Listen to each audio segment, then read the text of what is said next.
Why is it that sometimes we as women don't feel like we deserve the best?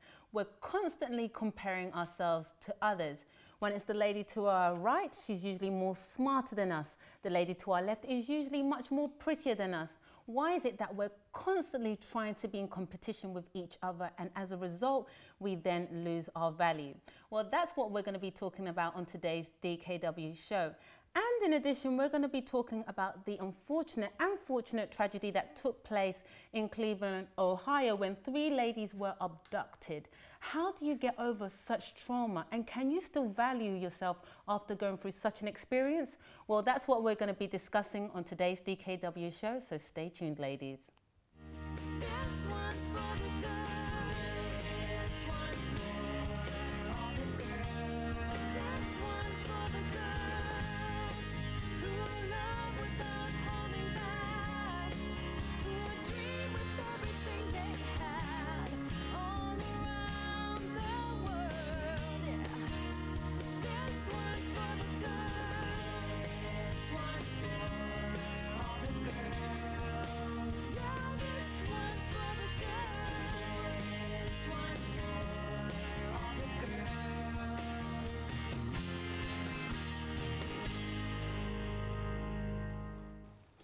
Hi ladies, and welcome back to DKW. On today's show, we're going to be talking about self-value, learning how to value yourself and taking yourself to the next step. And of course, I'm not in the studio by myself today. I have the lovely Nanda and Sam. Nanda! Glad to be back again. I'm telling you! It's like, wow, we miss you so much. Oh, thank you. It's good to be back. You're so busy doing all these conventions and everything. We can hardly see you. Indeed. Do you know what? We're going to be working. talking about the convention as well on today's show, because it ties in very much so with value. Tell us a bit about this convention, because it was a massive success. You had a large turnout, and what inspired you to do a convention on that level? Well, actually, this convention has been done in a few other countries. Okay, wow. Where we had a great result as well. So, actually, the main talk of the convention was about the value of women. And some points we are going to show here today. You're going to see how it's difficult for us on a day-to-day value ourselves. It's really, here you have some pictures, but we are going to show some pieces of it where you're going to know what we spoke, a little bit of it, just a sneak peek. It's going to be, so you can see loads of people, loads of women. It was a massive turnout. I mean, gosh. It's a big thing, you know, women, confidence, values. So many times we knock ourselves down, and there's so many things out there to compete with. I mean, what was the atmosphere like having so many women together to learn about valuing themselves and also each other? Oh, it was very good. It was very good. I really liked the women. When women are together, I think they were very happy and lively, and the words that we shared was really important. And you know, it's a battle. It's a day-to-day battle with ourselves. I was just thinking about this now. I was right before starting here, I had this lovely makeup artist doing my makeup. And as she was doing my makeup, she said, "You've got lovely skin." And I said, "Oh no, I don't." And immediately I remembered, come on, how you put yourself down. And I told her, we do this all the time. We just do it naturally. When someone tells you something good about yourself, you just say like this, "Oh no, it's not, oh no." We don't accept. And immediately I told her, "Look, I accept your word. I choose to believe you and not believe myself." And I think that's what it's about. I mean, I went to the convention, so I was actually there in the audience, and I was watching Nanda and the other ladies that were with her. And I tell you, it was just amazing, because I actually brought my daughter along with me. Good, tell me how I brought my daughter along with me, and with some other guests as well.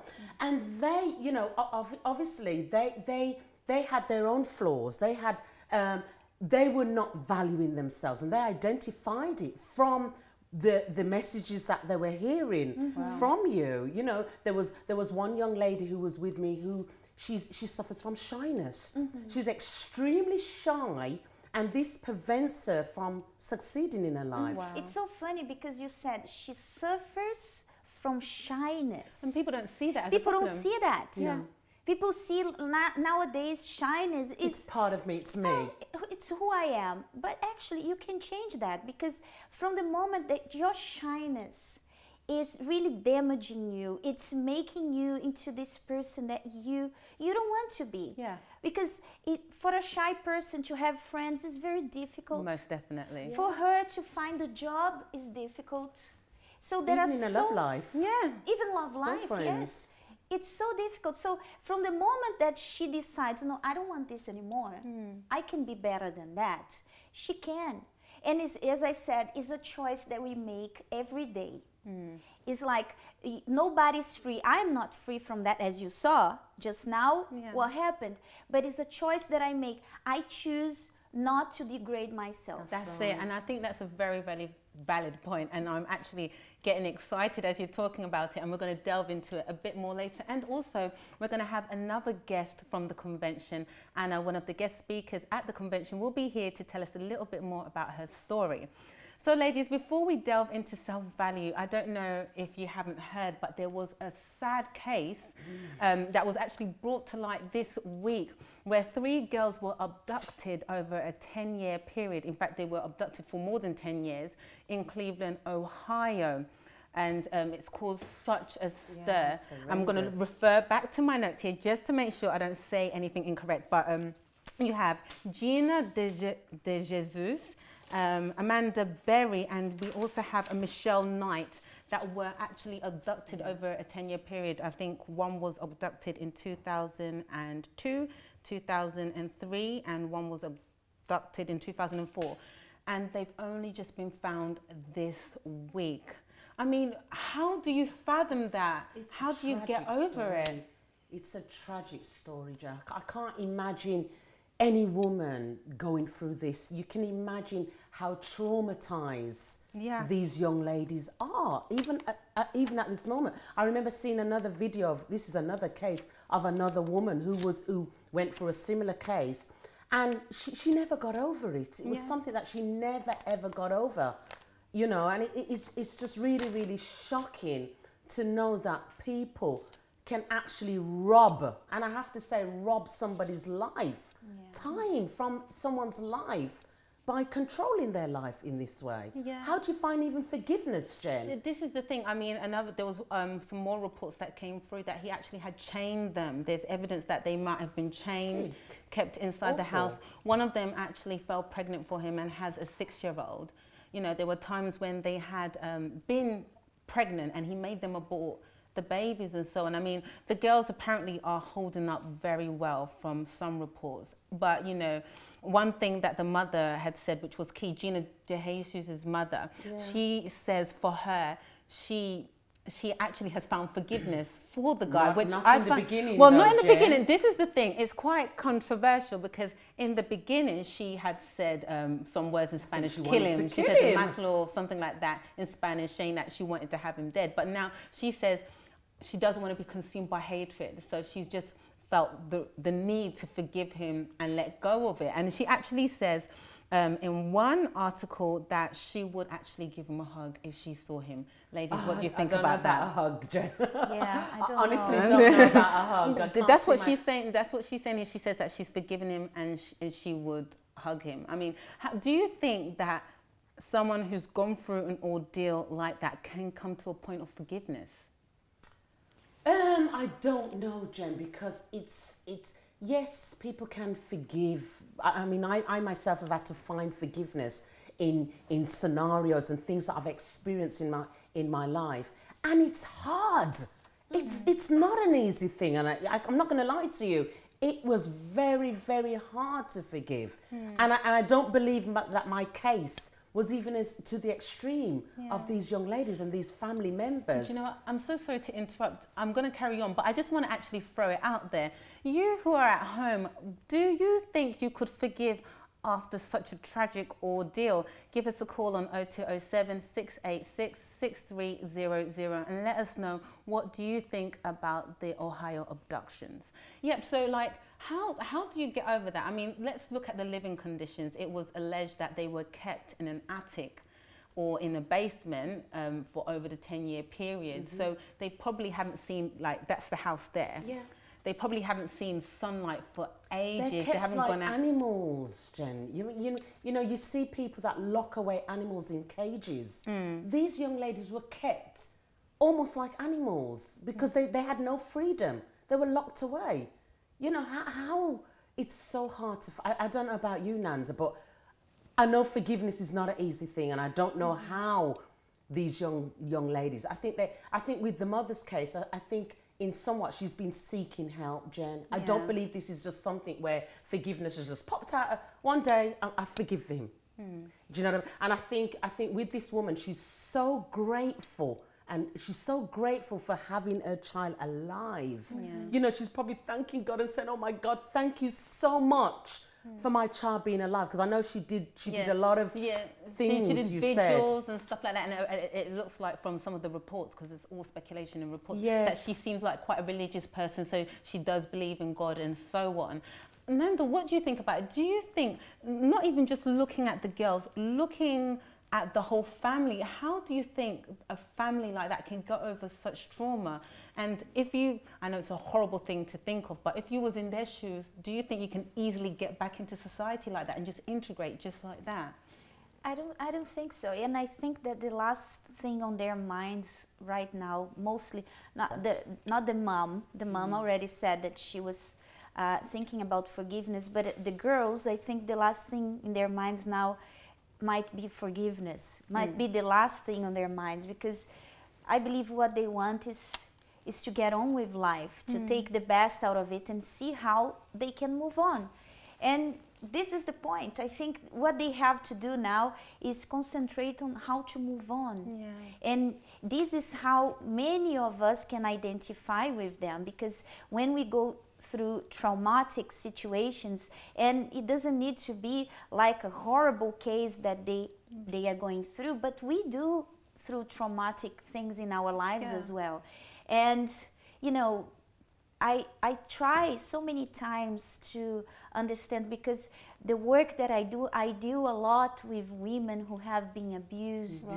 And you know, the more I try to put myself on their shoes, I believe I'll never understand how deep it's true, such a thing can hurt a person. I mean, look at it like, I'm using myself as an example. I mean, Nandri, it took me practically 30 years, well, not 30 years, probably 20 odd years, for me to even expose the abuse that I experienced from a child. And I didn't speak about it until I became an adult. Do you know what I mean? That means that it was such a trauma that I buried it. Do you know what I mean? I think that might be what they will try to do. And I think that's what they will try to do as well. And I think it's so hard, because it's something that for them is even harder, because everybody knows. This is a question that I wanted to throw back out there. Wouldn't you say the healing process would be more easier because it's exposed? Because when you've got it under lock and key and it's hidden, it's like it consumes you bit by bit, because no one knows, and you're suffering alone. And but the thing is, when you expose something like this, it has to be on your own terms. You are ready to expose that thing, that horrible thing that happened. In their case, it's out of their control. It's not something that they wanted to expose, right? It's something, so I think it's going to be something they will need to learn how to deal with. And it's not going to be easy. Yeah, I agree with you. And I think that there has to be a healing process.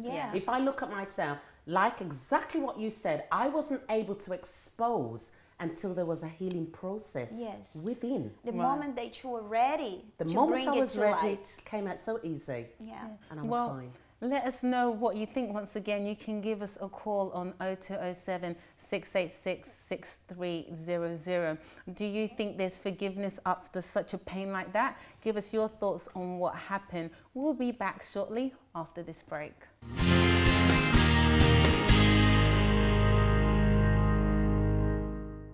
Hi, and welcome back to today's DKW show. We've been talking about valuing yourself and a woman's worth. Just before the break, we were also talking about the abductions and how one can come to a certain point in their life where they can start healing. So we were talking about value, and I'm going to tie this in now with the convention. Like, how does a person value themselves after going through such an experience? I mean, have you ever been in a predicament yourself? Maybe not in, you might not even feel like it's on the same level as the trauma that the ladies went through, but perhaps you've gone through something in your past whereby it made you feel like you've lost your value. Have you ever gone through something like that? Well, I have, and I go through something like that each and every day. Each and every day is a battle because we have our insecurities. I don't know why we women are like that. We are so full of insecurities because we keep on comparing ourselves with other women, and it's so unfair. Because you look at the magazines and perhaps you look at that woman who is the whole day in the gym and you compare yourself to her, and it's unfair because you don't have the same time as she has.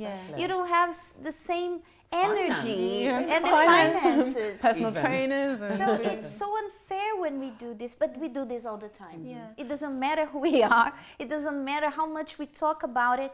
It's a state of mind that we have to be. It's choices that we make each and every second.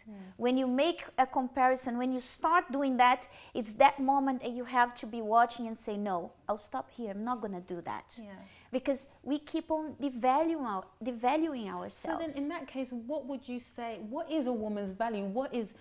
How would you describe a woman that values herself? What would you say is good self-value, self-worth? How does a woman see herself as valuable? In a nutshell. I mean, I would say it's that respect for yourself, because I think if you respect yourself, you're not going to allow yourself to do certain things or to take certain actions that is beneath, your values. And I think you have to, with value, there has to be a balance with value. There has to be, because I'll add a little bit in there. I think that is very important. Us, we are very important in this whole process of value. We are. Because some women, you expect someone else to value you. You expect the compliment of your husband to say how beautiful you are.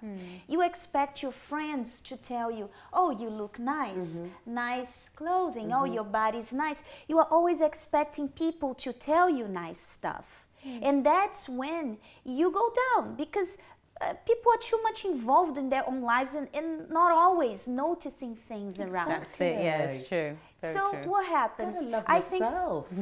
The whole thing is how you see yourself, how you value yourself, how you look at the mirror and you like what you do, what you're seeing.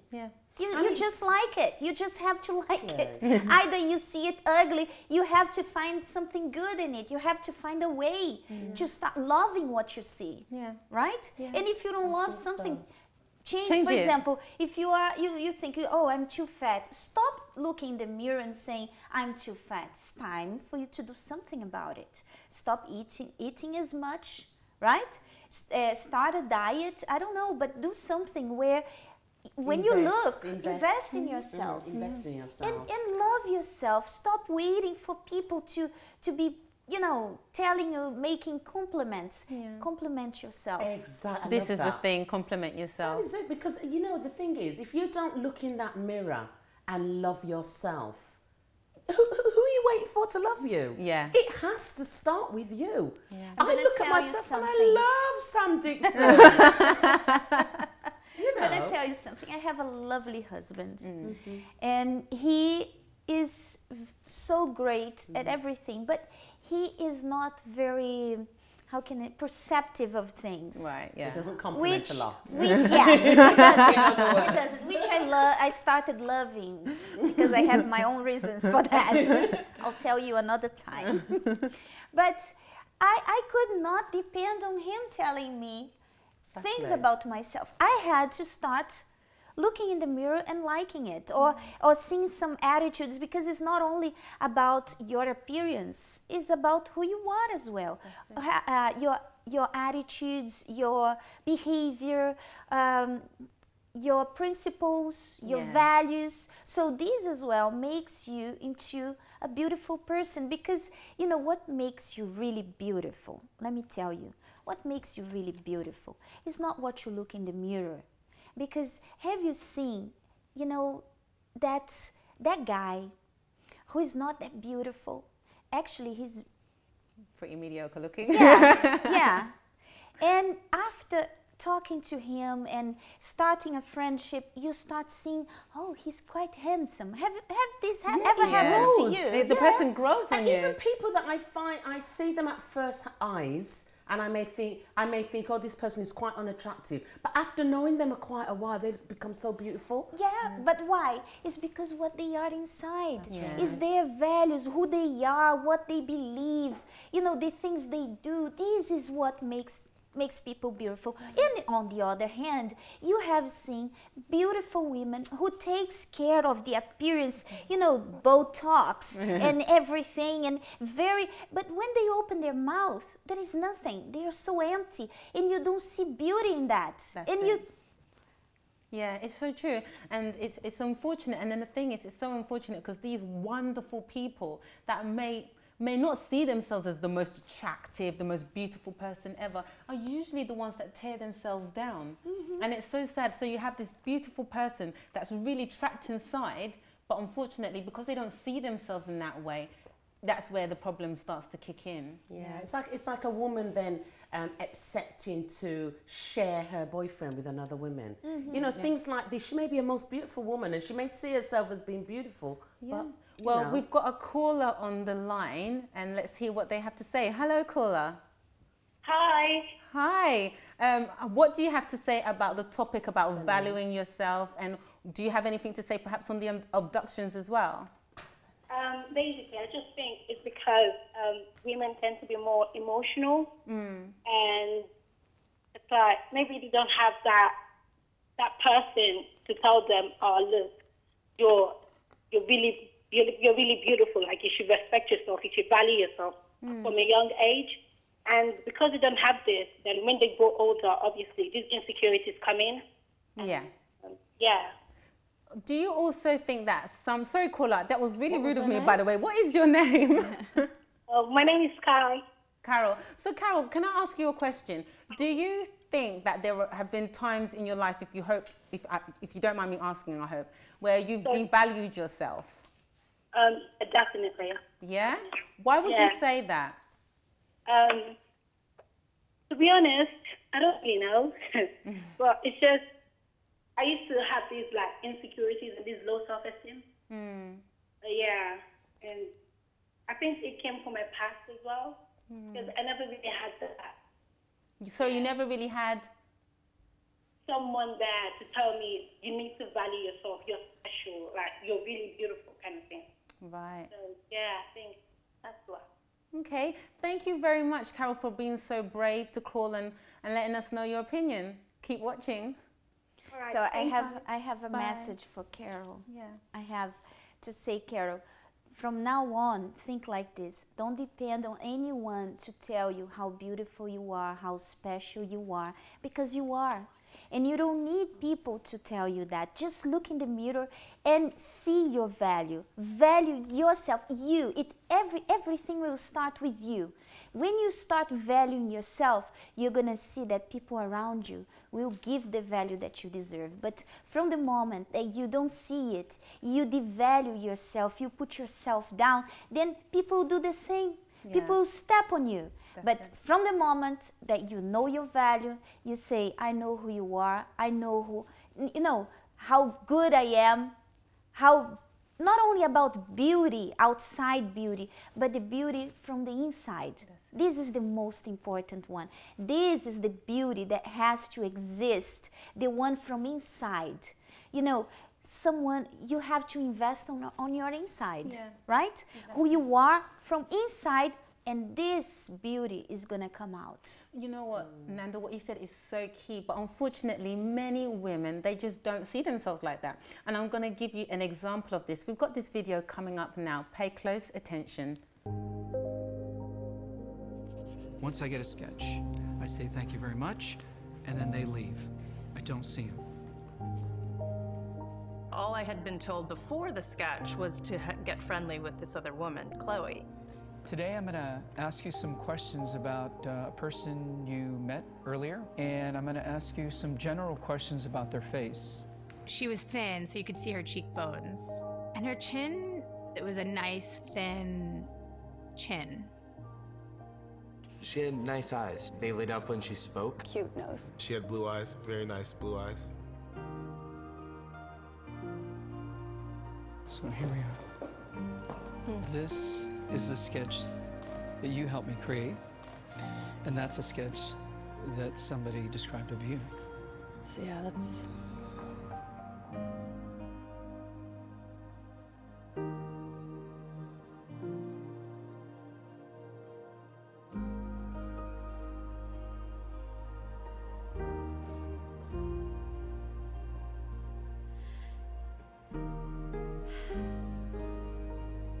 She looks closed off and fatter, sadder too. The second one looks more open, friendly, and happy. I should be more grateful of my natural beauty. It impacts the choices and the friends that we make, the jobs we apply for, how we treat our children.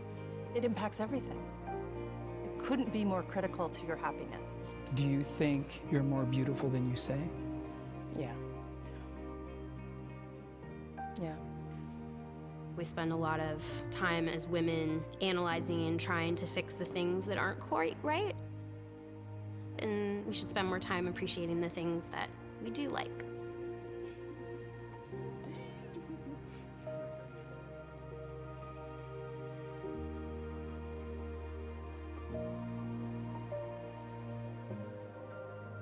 Oh, we advertising the Louvre. So there you have it. That's the Real Beauty sketches. And it's really, really interesting the way the women, they saw themselves. You know, one of them, she said that she looked quite stouty and everything, whereas someone else saw her as really pretty and happy looking. It's really quite tragic, but many times we're like our worst critics. Why? I mean, I think, Jen, to an extent, the modern woman have a lot to answer for regards to this, because I think in some sense modern women are very much misguided, because they are so independent that I think in some way they've kind of lost their way, as in being, you know, for example, you know, we used to, even the men have lost the value for us. And we're the ones. Would you say so? Yeah, I think so, because I think so too. I think so, because remember back in the days, men used to open doors for us, and you know, they used to see us like these special, we were like special gifts to the men. But women are so independent now that, you know, we don't look for men to open doors for us. We're so modern, we're so independent that we don't think that we need it. And I think somewhere along the line, in some way as well, although modern women are thinking, yes, I value myself because I'm independent and I'm doing it all by myself, but I think that's where there has been a big mistake. I mean, when you say that, wouldn't some people argue, well, what's that got to do with the way that I value myself, the way that men, you know, see me? What does that have to do with the way that I value myself? How would you compare that? Because some people say now that we're independent, that's why we're our worst critics, because we feel like we can do more. So we're constantly having to fix ourselves, constantly having to get better at, you know, the way we look, for example, the way we take care of our homes, the way we take care of our marriages. So if you could elaborate on that a bit more. I'm sorry to pick on you, because not you know all, what, there Jen. could be a woman sat at home thinking, well, you know, what has that got to do with the way that I see myself? I think it's, you know, I think that modern women are very driven, Jen. They're so driven to the point that they tend to be on an emotional scope to succeed or to get on with their life. And I think this is the other side of the coin that was talking about the low. You know, you've got one side of the coin of women who lose their value, as in low self-esteem. They've gone through traumas. But in the other side, you've got the modern woman who's racing ahead. Do you know what I mean? They've lost their place, their position of where we are as a woman. And we are doing it by our own strength. So therefore, we're not even allowing the men to even value us. Nando, what do you think about that? Do you think that because women have been so caught up in the glamorization of being modern and everything, they've lost their value, and it's actually had a direct impact on even the way they physically see themselves? Yeah, it's so... women have been fighting for such a long time, since old times, you know, and we should appreciate what women have conquered, because we are here today doing a TV show because women have conquered this space for us, right? Yes, true. So it's, I love to be a modern woman, but with this modernization comes, you know, it's a high price that we have been paying for that. I've never seen, you know, I've turned 40 today. Really? So, yeah. You don't look old And enough. you should have not said that on TV, because everybody would have thought that you're 30. You're what? I don't, You're the 40. I'm talking about, now. you know, believe giving it. value, and I look in the mirror and I don't see a 40 years Wow, old. good for I you. don't In the either. mirror, for I you. don't see it, Good and for I don't you. feel it. Exactly. I And don't think I'd actually, even this is have the 40. best phase of my life. I've been 40 is the best. So if 40 is so good, I can't imagine how 50 is going to be. So There you go. let it come, and it will come. I cannot hold it. But do you know what? That's the thing. You're so happy about it, but there's some women that dread getting to 40. They dread it. Why? Because they see it as, oh my gosh, I'm getting older. I'm going to lose my value. I was going to make a point about that. So I cannot, sorry, I stole the point. I cannot forget. And as I was saying, a few years ago, and I wouldn't see so many people, so many depressed, low self-esteem. So this is everywhere. Women are like this. They are conquering, but at the same time, they are losing so much. We are losing so much. And I think what it is, Nandra, as well, women are swayed by emotions. You know, they want to accomplish.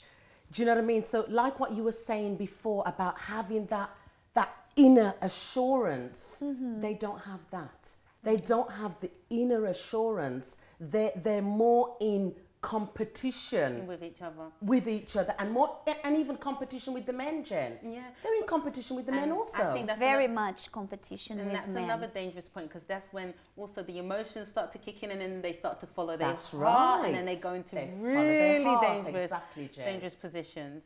So you know, I am a Christian, and I have Christian values. right, And you know, I know what God made me, what God made me for, and I believe I see the value that my God gives to women. Yes. He gave since the beginning, Yes. right? That's lovely. We can see that, and I have to bring those old values, which should never have been old. that's the thing. It should never have been old. So I try to bring those values into my life today, so I can be the way that He wants me to be, that He created me to be. And this is the most beautiful thing. But what is happening? Those values are turning into old values. And only those who are clever enough, who have, you know, the right beliefs and know what, why and what, and you know, all the reasons why we were created, then she can give the value. She can, you know, keep those old values alive today. Do you know what? It's quite interesting that you mentioned keeping those old values alive, because we're going to be going to a break, but before the after the break, sorry, we're going to be having Anna, one of the guest speakers who was at the convention with you, and she spoke about this, losing your value because of so many things that she had gone through in the past, and it developed into some big insecurities for her. And following your heart too. So you want to stay tuned. I don't want you to miss this, people. So grab your cuppa and come back to the couch with us after the break.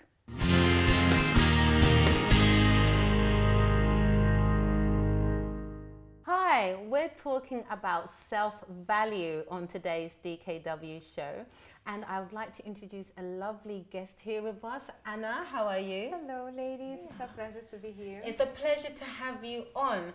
Now, just before the break, we were talking about self-value, and you were at the convention, the V-Woman convention as well. So tell us a little bit about how the experience was for you, and you know what you experienced there and what you were speaking about, basically.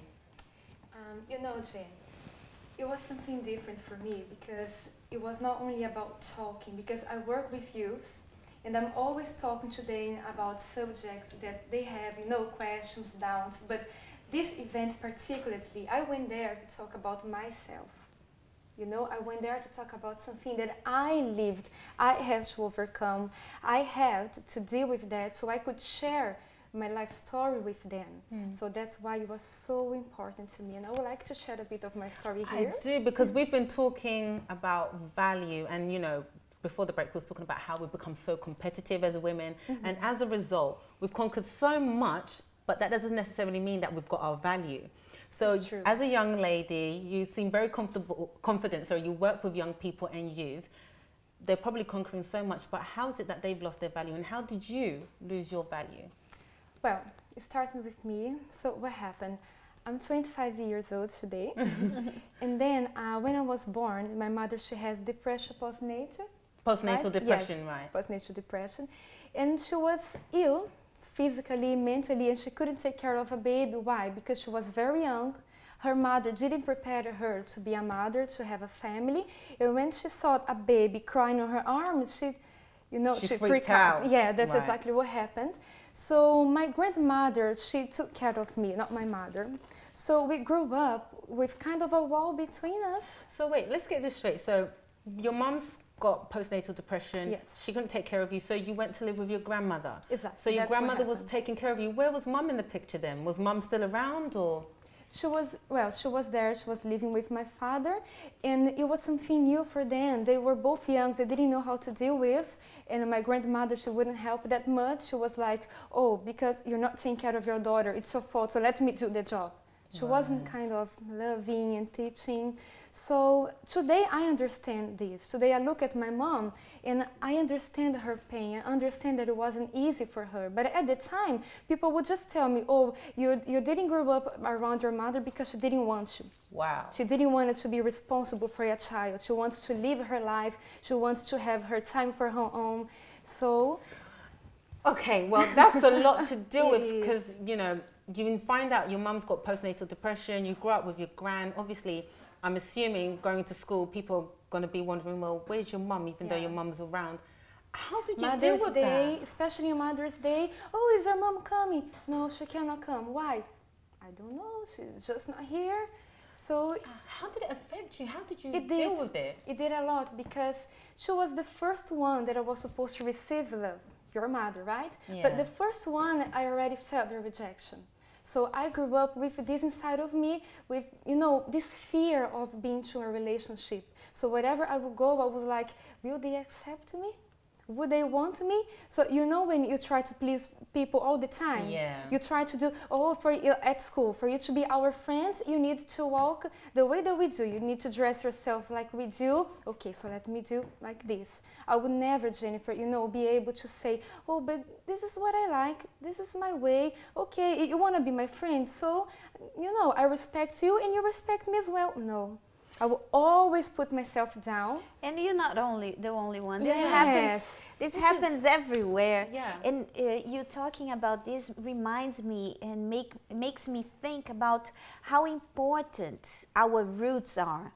Roots, where we come from, what kind of problems we have gone through, because then we can understand this behavior. Because your rejection, the rejection from your mom, that's exactly what made you to start devaluing yourself. Exactly. Because if your own mom rejected you, how can you value yourself? And you're such a young age, it's hard for you to deal with it. Yeah. I mean, so you've grown up without your mum. When you do learn about your mum, she's rejected you and you feel rejected. I did. Where did you get to the point whereby as you're like, I need to do something about this because it's now affecting my relationships, how I interact with people, and love life? I assume it must have had a heavy... Yes, I had problems as well in my love life. What happened? What was happening was everything that I was trying to do, I would always be stuck. Right. Like if I wanted, you know, there is an opportunity to work in that company, it's a great job, I would, even before trying, I would already feel, it's not for me. It's not, no one told me that it was not for me, that I couldn't get the job, but in the back of my mind, you didn't I was, believe yourself. Yes, it was hard. And you know, in sometimes that it's funny how we, you know, it's easy for us to believe in the negative words that we receive. But why is it so? Why is it not easy to believe in the good things? Like you mentioned at the beginning, that you're told you have a nice skin. Why is it so hard to say I do? Thank you. Understand? Yeah. Like you know, just to accept. Just to accept. Like I mentioned the convention that in Brazil, I'm from Brazil. People say that a beautiful woman is the one who has curves and a body shape, and I never had. I was always very skinny, so I would look at magazines and, you know, and my friends, because they were different than me, they are beautiful, I am not. And if someone would tell, no you are, I was, no I am not. I would never believe in myself until one day I start dating. Today he's my husband. And you know, I had already overcome many things in my life because I saw that if I wouldn't do anything for me, no one else would. Yeah. No one else would do. That's a very... Oh, we have some pictures of you. Your wedding. I didn't know that. This is beautiful. You look stunning. Yeah, that was my wedding day. Wow. And then what happened? How I realized that I still have these roots in my life. I had already overcome many problems, you know. I came to a place, a help center, where they helped me a lot. But then when I started dating him, he would always come to me and say something, but I was like, no, I want this way. Even if it was okay for me to say, okay, let's do your way, but I would say I want this way to see if he would accept my way. Wow. It was kind of a test, you know?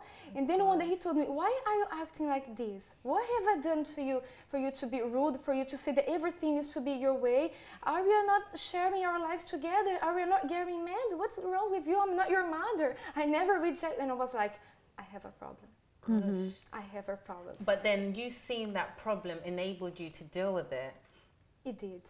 Do you know what? Just before you tell us in the end how you got to it, there's also a video that I want to show of another person who was at the convention, another speaker by the name of Talents, and she was a South African, and she gave her dibs on love life as well. The major devaluer of women sometimes is the good old heartbreak.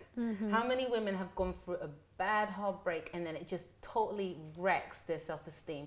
Well, let's have a look at what she had to say at the convention.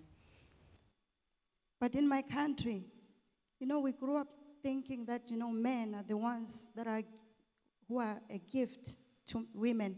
That's why they act the way they do. It's like they own the world. And then, you know, you just do everything that they want. You follow them around. Then I grew up, you know, thinking, okay, I'm going to get married. And then I found this man, very nice man, and I was happy. My dream was about to come true. And I was looking forward to that day. I introduced him to my family members and all that. And then one day, my world fell apart when I discovered that he cheated. It was hard, really hard. And I didn't think I would be able to make it.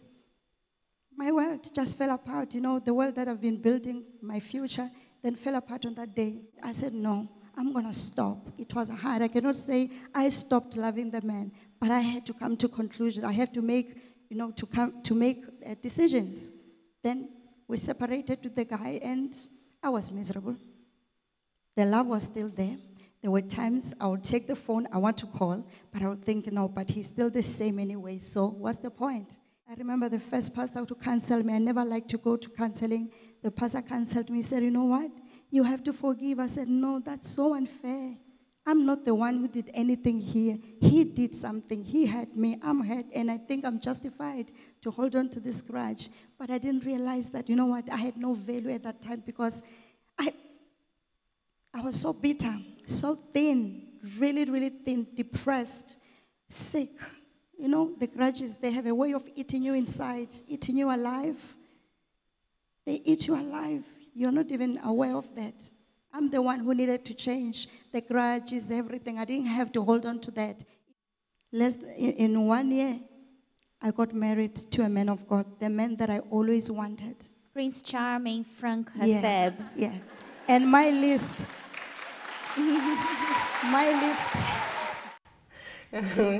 They give her a big round of applause. But it's so true. The heartbreaker, I mean, you found when you got into the relationship that the rejection was impacting not just your friendships, but even relationships, yes, you know, my whole life. your whole life. And Talents there was speaking about how devaluing yourself after a breakup just keeps you stagnant and stuck. But there's many things that, if I could say, kind of like manifest or reflect outwardly when a person devalues themselves. Like they start to dress provocatively, they start to do all sorts of things when they start to devalue themselves after a heartbreak. Because, you know, the first thing that comes to mind when something like this happens, I don't know if you have noticed, for example, a couple, and they are married for such a long time, and the woman never takes care of herself. But as soon as they break up, she starts going to the gym, losing weight, and then she starts dressing in a different way. Like, let me show you what you just lost. Yeah, yeah, let me show you who I really am. Which in a way is great. It's good but bad in some ways. But why not do this whilst you are still in the relationship? You don't need to show him what he lost. You need to show him what he has. Yeah. It's much better this way, right? Yeah. And what happens is, even you see nowadays, women start dressing too provocatively, to showing, you know, showing the merchandise before the guy, you know, even says that he wants it. Yeah, so showing too much. Why? Because she's so desperate, she's so afraid. It's not that she is mean, or when you look to someone like this, I feel I can understand her. I can understand how afraid she is of being alone, how afraid, how insecure. But at the same time, that way of doing things just pushes her farther away from her objective, because men who value women, they are not going to go to someone who is so showy. They are going to go to someone showy when they want to use them most of the time, right? Because there are exceptions. But most of the time, they want to use, they want to sleep around, they want to have some hours. But in her mind, in her heart, she's not seeing that. She's expecting, oh, finally, I'm going to find someone who's going to, you know, keep me, who's going to give me security, who's going to give me value, and boom. She gets disappointed. Disappointments again. Yeah, but one thing I wanted to ask you, ladies, so then how does that woman, like, revalue herself again? How does she get that value back? It's just like it is, Jenny. If I want to buy this and this has quality, it's not going to be something cheap. I need to pay a high price if I want quality. And it's the same thing. If I don't value myself, no one is going to pay a high price for me. Understand? If I am easy, what kind of men I will attract to my life? Those who want an easy woman. Not those who want a woman to get married, to present to your mom and say, Mom, this is my future's wife. This is the one I want, you know, to raise my children. This is the woman that I want to be with me forever. Understand? So the way that I behave today is going to reflect tomorrow. My marriage tomorrow is going to be, you know, what I am doing today. I think a lot of the problem is that a lot of women, they keep and they hold on to the past. And I think that's what you've got to do. You've got to let go of the past. You've got to let it go, let it stay where it belongs. You know, don't allow your past or your trauma or, you know, your bad experience to shape your life and make you to be the person you're not. Yeah. Maybe I you agree. were, but doesn't mean that you still need to be this person today, right? You can change. You don't have to be that person. You don't have to be depressed. And I think you have to be ruthless. Yeah. You have to be ruthless with yourself. It's so it's so easy to be ruthless with other people. We judge, we jump into conclusions, we are so ruthless. So we have to be ruthless with ourselves in these moments where you keep on putting yourself down. Yeah. You know, be ruthless and say, no, I'm not gonna do this. I'm gonna change. I'm not gonna be paying attention to these negative thoughts that come to my mind. I keep on thinking I'm not good enough. Oh, you're never gonna get anywhere. You are not pretty, or nobody will want you. So you have to be ruthless with yourself at these moments and not allow these thoughts, these ideas to sink in. That's it, yeah. Because when they sink in, then comes depression, comes the low self-esteem, right? Yeah, definitely. I definitely And agree you with decide, you. isn't and it? you decide. And it is a battle, daily battle. Yeah, that's another thing I wanted to say to the women out there in order to conclude with this show, is that it's a day-to-day battle. It's a day-to-day choice, like you said in the beginning. You either choose to believe that you have value, or you choose not to believe that you don't have that value. And it's in the way you see yourselves when you wake up in the morning. It's in the way you go to apply for that opportunity or that job position, the way you treat the people around you as well. Because we can't forget that you can't change everyone, but you can always change you. Yes. So you can always start on yourself. So you need to start really believing that you are worth it and that you do have value. When you start doing that, everything else will have a knock-on effect and will change. So ladies, it was brilliant, fab having you on. I loved it, and I hope you loved it too. If you have any comments on the show, you can always send them through to comments@dkw.me. We've really enjoyed our time here with you. So make sure you come back next week Sunday at 4 p.m. my channel for another great episode of DKW. Take care, ladies. Bye, everyone. Bye-bye. Bye.